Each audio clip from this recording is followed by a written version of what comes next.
કર્ણાટકથી ગુમ થયેલ યુવાન મળી આવતા તેને તેડવા માતા ભુજ આવી પહોંચી 3 વર્ષીય માતા પુત્રનું થયું મિલન। કર્ણાટક રાજ્યના બેંગ્લોર વિસ્તારનો યુવાન પ્રશાંત ઉંમર વર્ષ 30 ગુમ થતા પરિવારજનોએ તેની સતત શોધ ચલાવી હતી।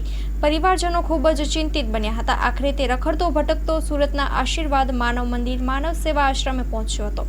ત્યાંના સંચાલક શ્રી જયરામભાઈ ભગત અને સાર્વે ટ્રસ્ટીગણ તથા કાર્યકરોએ તેની ખૂબ જ સારી સારવાર સાથે સરભર કરી હતી।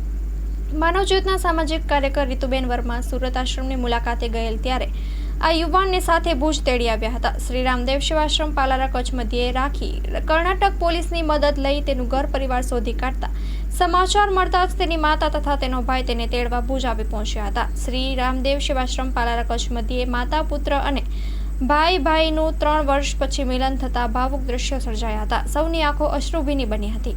પોતાની માતા સાથે અંગ્રેજીમાં વાત કરતો આ યુવાન શિક્ષિત અને ગ્રેજ્યુએટ છે। આખરે તેનું પરિવાર સાથે 3 વર્ષ પછી મિલન થયું હતું।